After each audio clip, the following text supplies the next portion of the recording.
Hello, मैं रेखा कथुरिया अपने channel astro विज्ञान में आपका स्वागत करती हूँ। आज मैं आपके सामने तुला राशि के लिए 2026 कैसा जाएगा उसके बारे में चर्चा करने जा रही हूँ। इससे पहले मैंने आपको मेष राशि से लेकर कन्या राशि वालों तक के लिए चर्चा कर दी है। अब तुला राशि और जिन जिन की भी तुला राशि है उनके मन में बहुत ही उत्सुकता हो रही होगी कि हमारे लिए 2026 कैसा जाएगा। परंतु मैं सबसे पहले आपको यही कहना चाहूँगी कि इस बार में तुला राशि वालों के लिए 2026 बहुत ही अच्छा जाने वाला है। वो किस तरह से मैं अभी आपको एक्सप्लेन करने जा रही हूँ। आपको शनि की ना तो कोई शनि की 7.5 है और ना ही कोई ढैया चल रही है।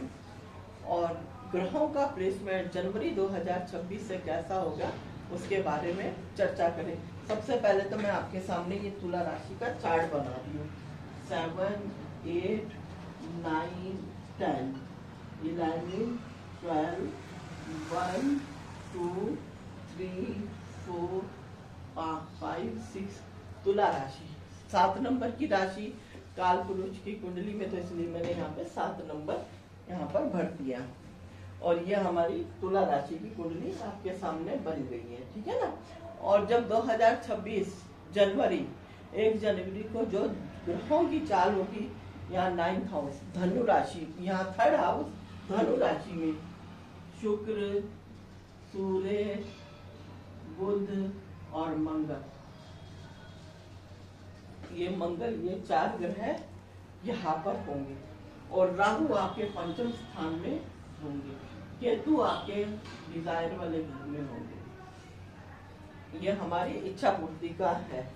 और गुरु यहाँ पे होंगे और शनि यहाँ पे होंगे। जैसा कि मैंने आपको बताया कि ना तो आपको शनि की 7.5 है, ना ही किसी तरह की ढैया है। तो 2026 के बारे में अब अपन चर्चा करें। सबसे पहले मैं बड़े ग्रह जो कि 18 महीने, राहु और केतु, गुरु 15 महीने और शनि 2.5 साल, क्योंकि उनकी चाल बहुत धीमी होती है और 2.5 साल है ना। ये 4 ग्रह के बारे में चर्चा करूंगी क्योंकि इनका प्रभाव हमारे पे बहुत ज्यादा होता है। और बाकी ये जो 4 ग्रह हैं ये हर महीने में 22 दिन में, महीने में अपना स्थान परिवर्तन करते रहते हैं। तो जैसे जनवरी में यहाँ है तो फरवरी में यहाँ आ जाएंगे, मार्च में यहाँ, अप्रैल में यहाँ, मई में यहाँ आ जाएंगे।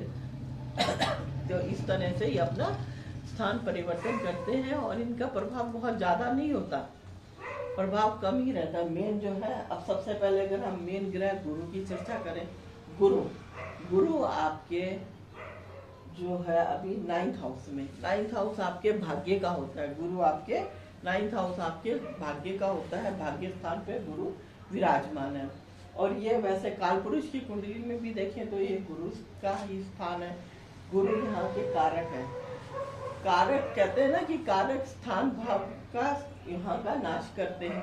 यहाँ पर बैठकर भाग्य में थोड़ी बहुत परेशानी तो जरूर लाएंगे, तो भी आपको भाग्य के साथ तो मिलेगा ही मिलेगा और मिल भी रहा होगा। परंतु अभी जो गुरु यहाँ पर बैठे हैं ये वक्री चाल से बैठे हैं, वक्री चाल चल रहे हैं। ये 11 जून को यहाँ पे मार्गी हो जाएंगे। 11 मार्च को यहाँ पर ये मार्गी हो जाएंगे और 2 जून को ये अपना स्थान परिवर्तन करके यहाँ 10th हाउस में आ जाएंगे। तो यहाँ पर बैठ के 9th हाउस में बैठकर गुरु का क्या प्रभाव है उसके बारे में सबसे पहले चर्चा करें। गुरु आपके लगन में दृष्टि डालेंगे, 3rd हाउस पे दृष्टि डालेंगे और पंचम स्थान पे दृष्टि डालेंगे। अभी इनकी जो दृष्टि है वो वक्री है, फिर उसके बाद में 11 मार्च से इनकी दृष्टि मार्गी हो जाएगी। यहाँ से लगन में डालेंगे तो आपको ज्ञानवान बनाएंगे, सफुर्तीवान बनाएंगे। आपके जो पर्सनालिटी है उसमें अलग तरह की ही चमक होगी, गुरु की चमक होगी।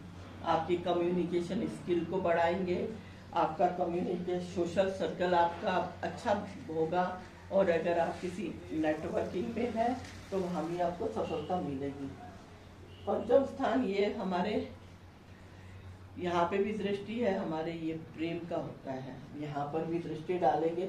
और यहाँ पर दृष्टि पंचम स्थान हमारी संतान का भी होता है। हमारी एजुकेशन का भी होता है। तो गुरु की दृष्टि अगर यहाँ पर पड़ेगी तो इसका मतलब है कि आपके बच्चे कुछ कर सकते हैं आपके लिए, या बच्चों की उन्नति होने की संभावना भी है। जिस कई समय से आप थोड़ा अपने बच्चों से निराश रहे होंगे कि वो कुछ उनको सफलता नहीं मिल रही है, सफलता मिलने के चांसेस है। अगर आप फैमिली प्लानिंग करना चाहते हैं तो उसमें भी आपको सफलता मिलने वाली है। बच्चे एजुकेशन में आपके अच्छा कर सकते हैं। ये प्रेम का घर भी है, रिलेशनशिप का, वहाँ भी सफलता मिल सकती है। तो गुरु का ये गोचर बहुत अच्छा अभी भी चल रहा है और 11 मार्च को ये मार्गी हो जाएंगे तो इसका रिजल्ट, और मार्गी अच्छा रिजल्ट आएगा। पर ये 2 जून को यहाँ पर आ जाएंगी, ये 10th हाउस पे। अब कर्म स्थान पे गुरु और वो भी उच्च के हो जाएंगे, आपको कर्म में सफलता दिलाने वाले हैं। कोई इंक्रीमेंट, कोई प्रमोशन की आपको उम्मीद हो तो वहाँ पे आपको सफलता मिलेगी और बहुत अच्छा आप यहाँ पे कर पाओगे। यहाँ से पंचम दृष्टि धन स्थान पे, आप कर्म करोगे तो उसी से धन तो जरूर मिलने वाला है। मेहनत करोगे आपको धन की प्राप्ति होने वाली है। 5वीं दृष्टि यहाँ पड़ेगी, 7वीं दृष्टि यहाँ पड़ेगी। आपके घर पे आपकी मदर और आपका कोई व्हीकल का भी ये घर है, सुख सुविधा का घर है, उसमें बढ़ोतरी होने वाली है। अगर ये सब में बढ़ोतरी होगी, मदर का स्वास्थ्य भी आपके ठीक रहने वाला है। कोई घर में रेनोवेशन वगैरह कराना चाहते हो उसमें भी सफलता मिल सकती है। और इसी गुरु की दृष्टि यहाँ पे 9th दृष्टि यहाँ पर पड़ेगी 6th हाउस पे। ये रोग, ऋण और शत्रु का है। तो हाँ, थोड़ा पेट से रिलेटेड कोई परेशानी हो तो उस बात का आपको ध्यान रखना है, अपने खान पान का ध्यान रखना है। अब पंचम स्थान पे राहु है। राहु कहते हैं ना कि डिजायर को हमारे बहुत ज्यादा बढ़ा देते हैं। राहु हमारे की डिजायर्स को बढ़ाने वाले होते हैं और उनके मन में ऐसा रहता है कि हम कुछ बहुत बड़ा करें, बड़ा करने की इच्छा उनमें तमन्ना रहती है। और यहाँ के पंचम स्थान के राहु आपको कुछ बड़ा जरूर करवाएंगे। ये आपको मैं लिखकर दे रही हूँ कि आप कुछ बड़ा करोगे, परंतु ध्यानपूर्वक। राहु भी है और यहाँ पर बैठ कर ये रिलेशनशिप का घर है, तो यहाँ पे आपके रिलेशन में कुछ प्रॉब्लम नहीं आए, इस बात का भी आपको ध्यान रखना है। हालांकि गुरु यहाँ पर है, यहाँ पे पंचम दृष्टि तब तक तो ठीक है, उसके बाद थोड़ा बहुत रिलेशनशिप का भी ध्यान रखना, क्योंकि राहु यहाँ पे 5 दिसंबर तक रहेंगे। तो राहु यहाँ पे आपको बहुत सफलता दिलाने वाले भी हैं और थोड़ी बहुत कोई परेशानी आए। और राहु कई बार ये करते हैं कि आपके मन को भ्रम में, आप बहुत कुछ अच्छा करना चाहते हो, पर आपका ध्यान भटक जाए। भटक क्यों जाए? आपके मित्रगण हैं, वो कहते हैं ऐसा नहीं करो, तुम ऐसा करो, तो राहु यहाँ पे आपको भटकाव भी दे सकते हैं। पर कुल मिलाकर आप यहाँ पे बहुत अच्छा करोगे, बस भटकना नहीं है। जो आपके मन की इच्छा है उसको आपको कर लेना है। केतु आपके 11th हाउस में, 11th हाउस हमारे इच्छा पूर्ति का होता है। वैसे तो इच्छा पूर्ति का होता है, केतु यहाँ पर बैठे हुए हैं। केतु के बारे में तो ये है कि वो डिटैचमेंट देते हैं, जो अपन काम कर रहे हैं उससे हमारे को डिटैच करते हैं। अब हम लाभ की इच्छा कर रहे हैं तो लाभ में कमी भी कर सकते हैं। तो इस बात का हमारे को ध्यान रखना होगा कि हम लालच भी करनी है पर हम उतनी भी नहीं करनी है। यहाँ पर केतु ये हमारे को कुछ परेशानी हमारी लाइफ में दे दे। अब गुरु के बारे में चर्चा कर ली, केतु, राहु और शनि हमारे 6th हाउस में। 6th हाउस हमारे रोग, ऋण और शत्रु का होता है। 6th हाउस यहाँ पर शनि बैठे हैं तो हमारे को रोग, ऋण और शत्रु से बाहर ही निकालने वाले हैं। और यहाँ से जो गुरु की दृष्टि है, 7th और 9th दृष्टि 2 जून के बाद गुरु की भी पड़ेगी। तो गुरु थोड़ा बहुत हेल्थ में प्रॉब्लम दे सकते हैं, बाकी गुरु की दृष्टि भी यहाँ पर पड़ेगी तो हम निश्चिंत ही, हमारे कोई जो शत्रु वगैरह होंगे तो हमारे को उस परेशानियों से भी बाहर निकलने वाले हैं। अब हमने बड़े ग्रहों के बारे में तो चर्चा कर ली।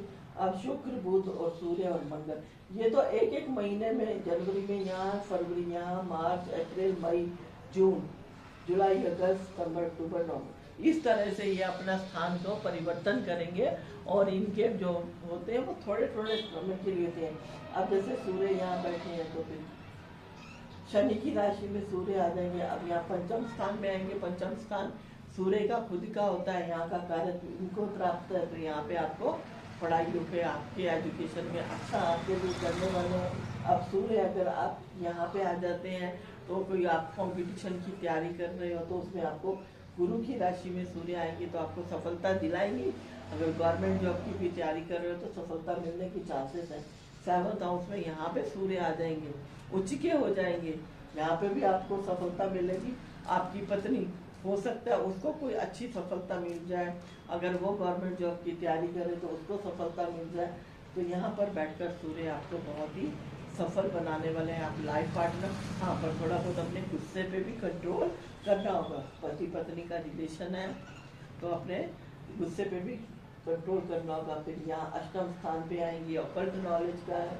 भाग्य स्थान में गुरु यहाँ पे बुध के साथ आएंगे। बुध आदित्य योग बनाएगा, भाग्य का आपको साथ मिलने वाला है 9th हाउस में बैठ के। तो यहाँ पर भी सूर्य का आपके कर्म स्थान में बढ़ोतरी करने वाले हैं।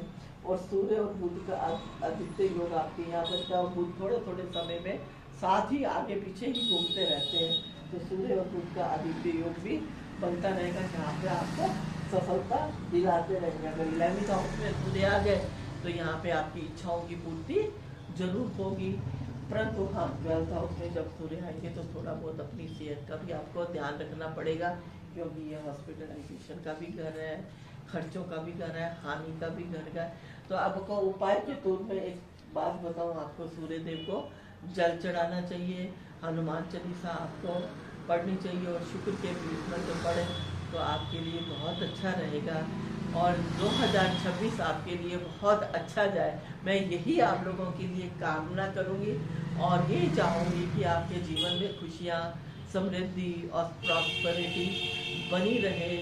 इसी कामना के साथ मैं आपसे विदा लेती हूँ। अगर आपको मेरा वीडियो पसंद आया हो तो प्लीज़ लाइक सब्सक्राइब करना ना भूलें। धन्यवाद।